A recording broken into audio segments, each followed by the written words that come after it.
नेता बदल गए, विधायक बदल गए, यहाँ तक कि यहाँ के छत्तीसगढ़ के सीएम बदल गए, साल बदल गया, सब कुछ बदल गया, लेकिन इनकी मांग जो है वो नहीं बदली और इनकी मांग पूरा नहीं हो पाया।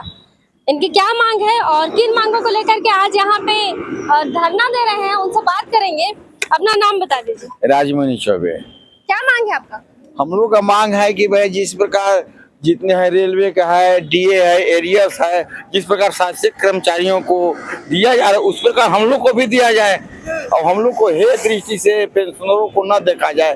इनको कोई भी मांग नहीं दे रहे हैं। शासकीय कर्मचारी को डीए दे रहे हैं, वेतन वृद्धि जो कुछ भी है वो लाभ पेंशनर लोगों को भी दिया जाए।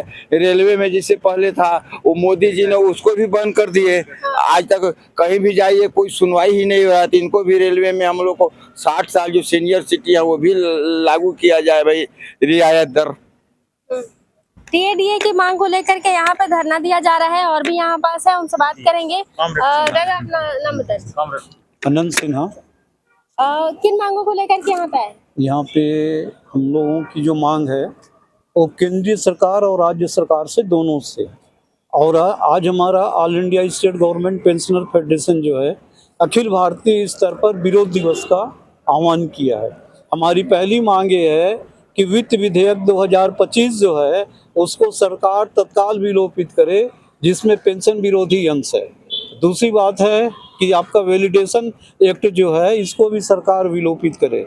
तीसरी बात है कि धारा 49(6) जो है जिसके तहत मध्य प्रदेश और छत्तीसगढ़ की सरकार पेंशनरों को आर्थिक लाभ देने में अड़ंगेबाजी करती है, उस धारा के तहत जो अनिवार्यता है छत्तीसगढ़ और एमपी सरकार की सहमति की, उस सहमति के शर्त को शिथिल किया जाए।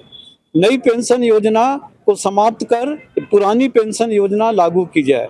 और इसके साथ ही हमारी मुख्य रूप से मांग है कि पेंशनरों का जो आय है उसको आय कर से मुक्त रखा जाए, पूर्णतः मुक्त रखा जाए। ये पेंशनर पूरा जीवन भर आय देता है, अपनी कमाई का देता है, लेकिन पेंशन में आयकर नहीं होनी चाहिए।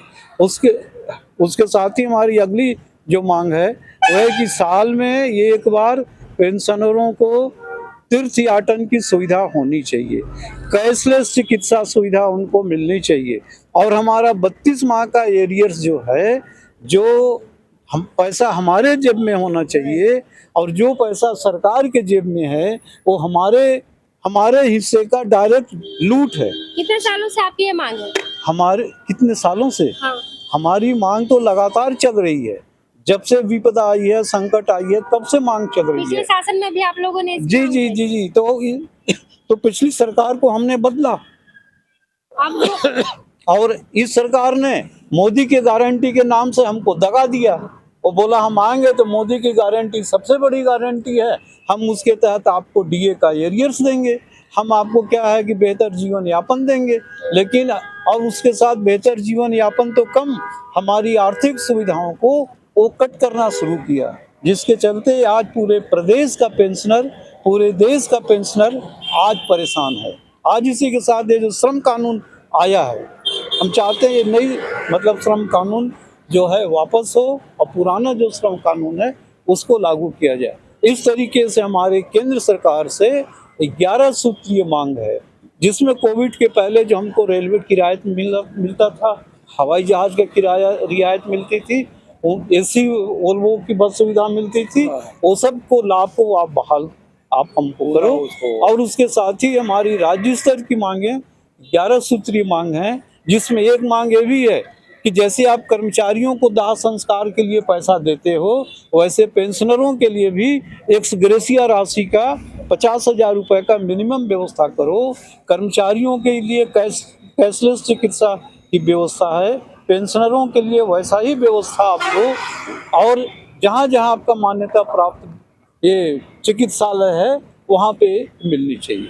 इन सारी बातों को लेके आज हमारा जन आक्रोश दिवस, विरोध दिवस पूरे अखिल भारतीय स्तर पर है और मध्य प्रदेश और छत्तीसगढ़ का जो संयुक्त पेंशनर फेडरेशन है वो धारा 49 के विलोपित करने की मांग को लेकर, हमारे एरियर्स की मांग को लेकर, हमारे जो बकाया स्वत्व हैं इनकी मांग को लेकर और केंद्र सरकार के बराबर और केंद्र की तिथि से हमको स्वत्वों का लाभ दिया जाए, इन बातों को लेके आज हमारा यह सांकेतिक आंदोलन है।